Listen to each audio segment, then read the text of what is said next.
Alright, so here's a third different vegan cheese in the form of a block cheese. I do another cheese with potato and cashews as a cheese sauce for mac and cheese.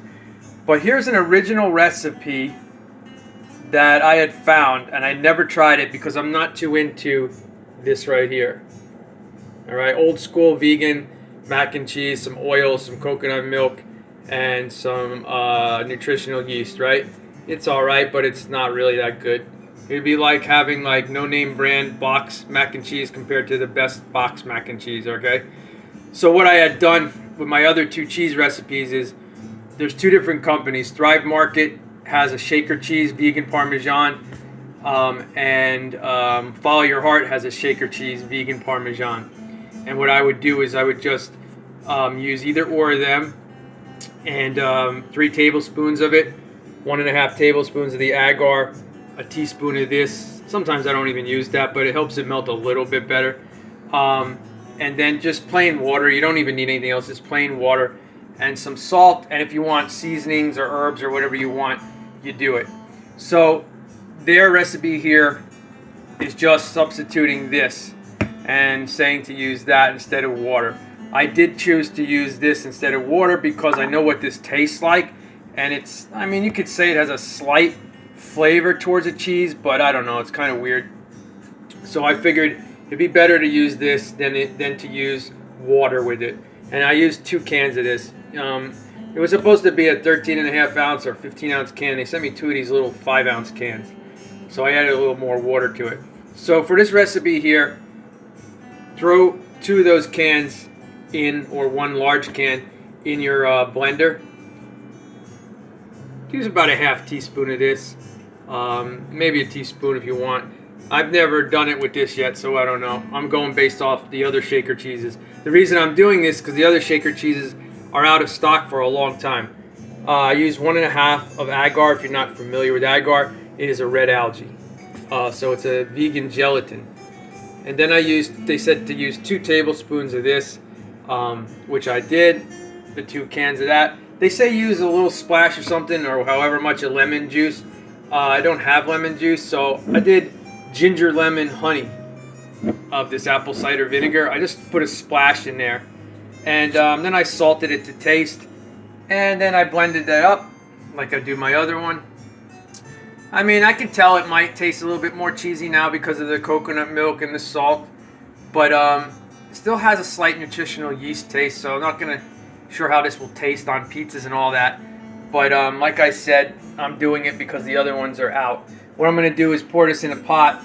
I'm going to heat it on medium for about 6 to 8 minutes until it starts to bubble and bubble. What happens is the agar activates and then it thickens.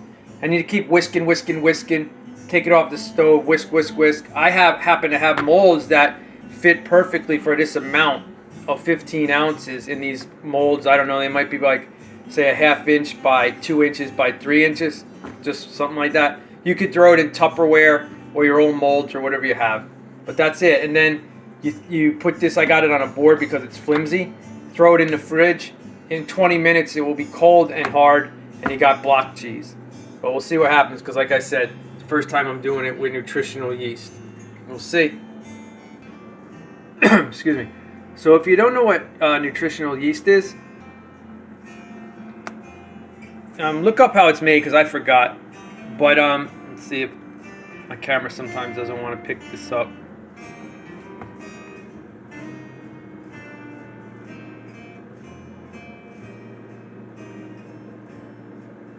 It says like yeast, niacin, pyridoxine, hydrochloride, thiamine, B vitamins, and the rest are just vitamins.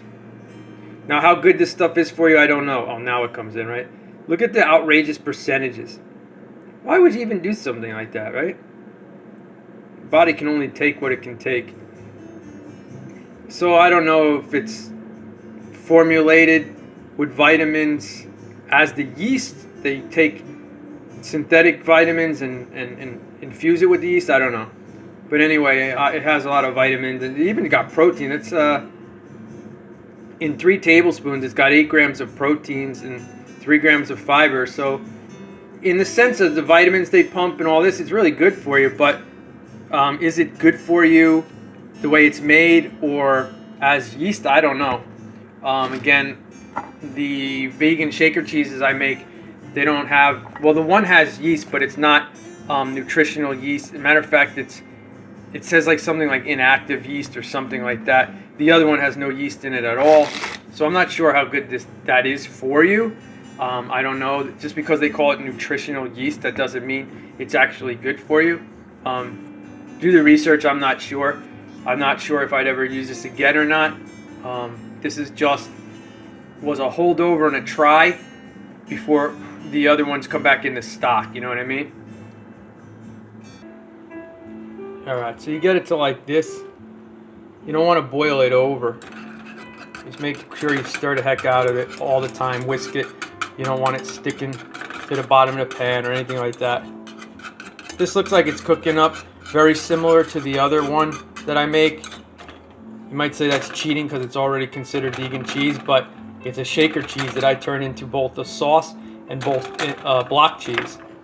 And I can tell it's going to be tastier than this. And plus this one has like a yellowish tint like cheddar, so on pizza it kind of gives an off look to it. So now I'm just going to turn this down because it's been about 7 minutes. And that's all you want it to do for about 5 to 7 minutes is that. Nothing higher than that. I'm going to shut it off, put it on a different part of the stove where it's cool, and keep whisking it, and then I'm going to pour it in the molds. Alright, so that's it. Now I'm going to throw it in the fridge for like 20 minutes. I'll probably take it out after 10. Usually it's done after 10. It won't be cold, but it will be solid. And I just want to be able to show you and cut it. And there's the ingredients again.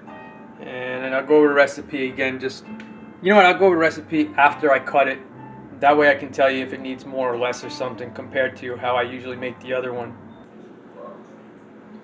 Alright. So let's go over this. Looks like cheese. It cuts nice. Go good on a cracker. Let's see if it squishes. Yeah, a little bit. Should melt. I'll talk about the melting in a minute.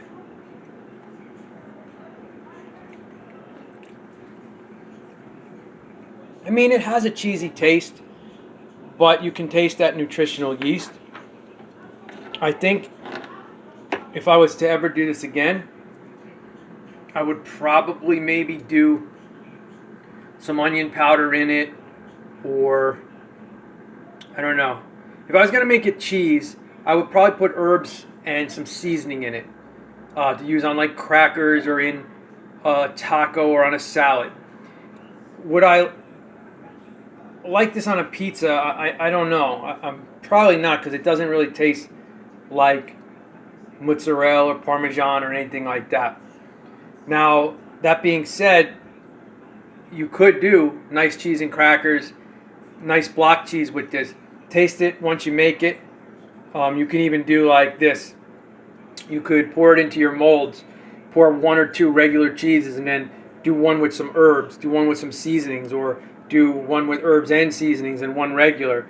And that way when you make a batch of it, you can tell what you like better. But for cheese and crackers and that kind of stuff, cold, I think it works good. I don't think I would like this on pizza or anything like that. If you wanted to do a cheese sauce, what you would do is you would leave out the agar. You wouldn't really need that. Get yourself some cashews if you can eat cashews and you're not allergic to nuts, and some potatoes, and do a little bit. I did this. I don't know exactly. I do it kind of by look, but you can do potatoes, cashews, a little bit of this, some salt, and then you do this here, and that would make a good cheese sauce for mac and cheese or something like that. Because of the potatoes and cashews, less potatoes, more cashews, and that would give it a nice saucy flavor. Now, I've done it with that years ago, and then I upgraded to the other type of cheese. That does well. So I would recommend a cheese sauce, like I just said, minus the agar, and then this as a cold cheese. I wouldn't recommend this on pizzas. Now, I'm going to do one with a pizza probably tomorrow, and I'll make a quick video, really, really short, just to show you if it melts properly and if it tastes different when it's heated and melted with the sauce and everything. It might come together better, but as of now, I would say That's more like cheese and cracker cheese, not pizza cheese. But anyway, that's good that I did this and decided to do it. So now you know that you can use that for like a block cheese this style.